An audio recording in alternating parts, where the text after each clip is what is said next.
All right, today we're going to trace one of the most ambitious stories you'll ever hear. It's a 400-year epic, all about how a single family becomes an entire nation. In this whole saga, it's all laid out in the first 5 books of the Bible. We're talking promises, slavery, incredible liberation, and the forging of a brand new society. And it all kicks off with this line. I mean, we've all heard it, right? In the beginning. But this isn't just a simple statement. Think of it as the huge cosmic opening shot for a story that's going to get very, very personal. So that's the big question, right? How in the world do we get from the creation of everything to the super specific, kind of gritty story of one family's origin? Well, that's exactly the journey we're going to track today. Okay, let's dive right in. Now, you might think a story about a nation starts with a king or a huge army or something big. But nope, this story begins with just one family and a single promise that is going to echo for centuries.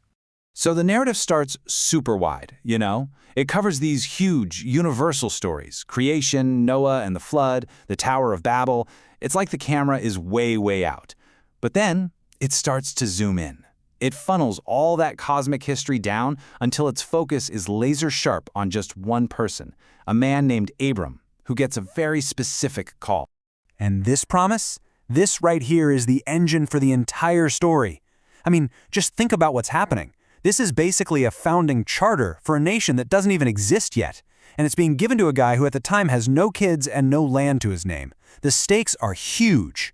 So this promise, it becomes a legacy.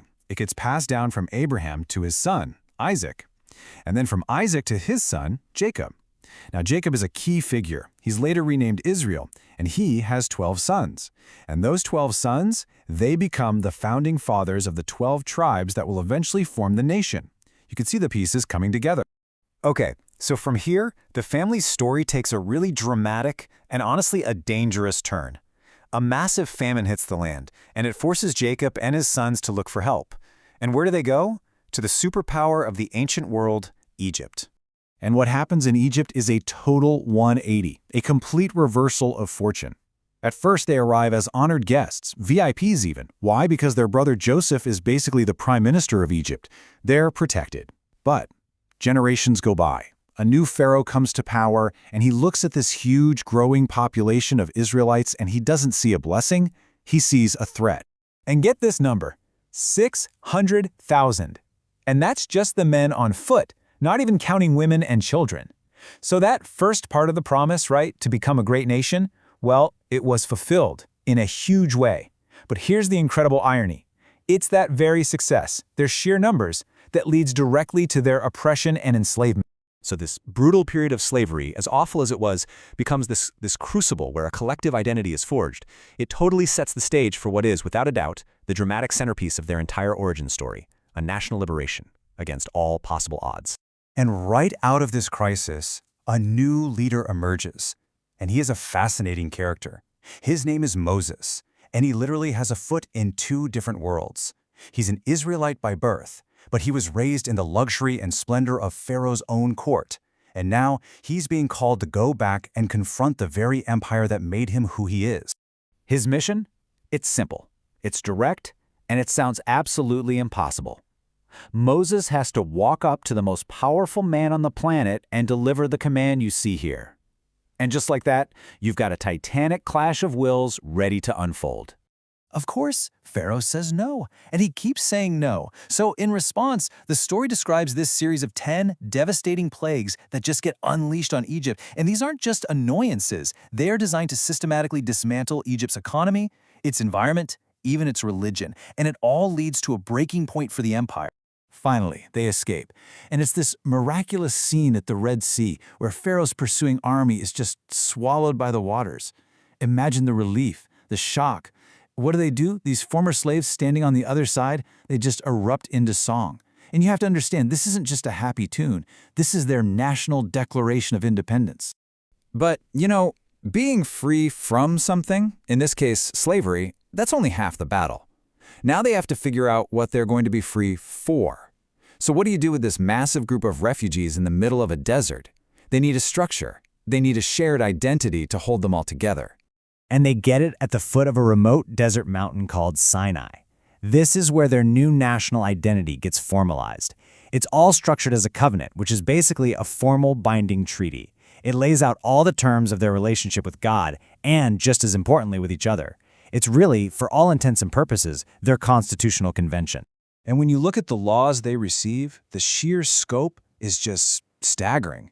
This isn't just a list of religious do's and don'ts. No way. It's a complete blueprint for a society. You've got civil law, like property rights. You've got ritual law, like taking a day off work. And then you have this radical focus on social justice, constantly reminding them, hey, take care of the stranger, the widow, the orphan, because you know what it feels like to be a vulnerable stranger in Egypt. And that really makes you think, doesn't it? The rule book a society creates, it does more than just manage behavior. It reveals what that society truly values, deep down. And for this new nation, that painful memory of slavery is literally embedded right into its legal DNA. Okay, so let's recap. They've got their freedom, they've got a national identity forged in a covenant, they've got a legal constitution. What's left? Well, the final stage of this whole 400-year epic, the journey to the land that was promised to their ancestor Abraham all that time ago. But here's the thing.